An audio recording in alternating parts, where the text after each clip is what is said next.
द्वापर युग में भोजवंशी राजा उग्रसेन मथुरा में राज करते थे। उनके अताताई पुत्र कंस ने उसे गद्दी से उतार दिया और स्वयं मथुरा का राजा बन बैठा। कंस की एक बहन देवकी थी, जिसका विवाह वासुदेव नामक यदुवंशी सरदार से हुआ था। एक समय कंस अपनी बहन देवकी को उसकी ससुराल पहुंचाने जा रहा था। रास्ते में आकाशवाणी हुई, हे कंस, जिस देवकी को तू बड़े प्रेम से ले जा रहा है, उसी में तेरा काल बसता है। उसी के गर्भ से उत्पन्न 8वां बालक तेरा वध करेगा। यह सुनकर कंस वासुदेव को मारने के लिए उद्यत हुआ। तब देवकी ने उसे विनय पूर्वक कहा, मेरे गर्भ से जो संतान होगी उसी मैं तुम्हारे सामने ला दूंगी। बहनोई को मारने से क्या लाभ है। कंस ने देवकी की बात मान ली और मथुरा वापस चला गया। उसने वासुदेव और देवकी को कारागृह में डाल दिया, परंतु उसने अपने पिता समेत देवकी और वासुदेव को कारागार में डाल दिया। इसी बीच नारद मुनि ने कंस से भेंट की और उसे और विचलित कर दिया कि क्या पता कौन सी संतान उसके विनाश का कारण बने। यह सुनते ही कंस ने यह तय कर लिया कि वह देवकी और वासुदेव की सभी संतानों को मार डालेगा। वासुदेव देवकी के एक एक करके 7 बच्चे हुए और सातों को जन्म लेते ही कंस ने मार डाला। अब 8वां बच्चा होने वाला था। कारागार पर उन पर कड़े पहरे बैठा दिए गए।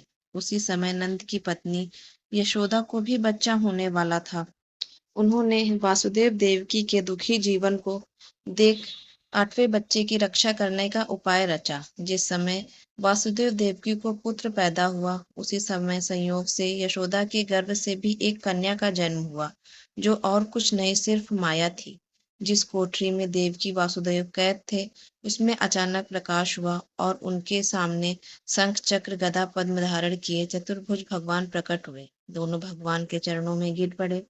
तब भगवान ने उनसे कहा, अब मैं पुनः नवजात शिशु का रूप धारण कर लेता हूँ। गोकुल मंडल के मुखिया नंद और उनकी पत्नी यशोदा भी उनके कष्टों से बहुत दुखी थे। देवकी और वासुदेव के 7वें पुत्र को वासुदेव की दूसरी पत्नी रोहिणी के गर्भ से स्थानांतरित किया था।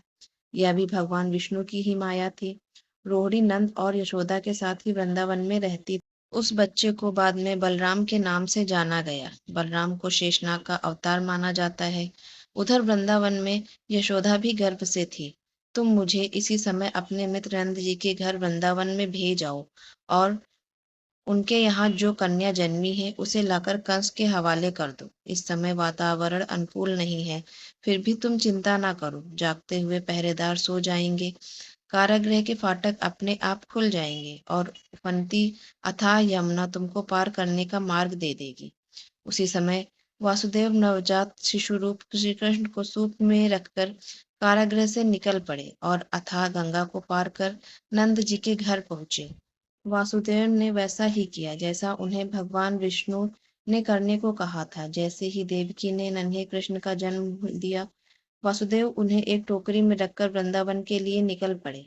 वह दिन अलौकिक था। सारे कारागार के पहरेदार सो रहे थे। यमुना नदी में भयंकर तूफान था। ज्यों ही वासुदेव यमुना को पार करने लगे, नदी ने उन्हें रास्ता दे दिया। उस तूफान और बारिश के बीच नन्हे कृष्ण की रक्षा के लिए शेषनाग भी पहुंच गए। यह दृश्य अत्यंत अद्भुत था। भगवान स्वयं पृथ्वी पर आए थे दुष्टों के दमन के लिए। वहां उन्होंने नवजात शिशु को यशोदा के साथ सुला दिया और कन्या को लेकर मथुरा आ गए। कारागृह के फाटक पूर्ववत बंद हो गए।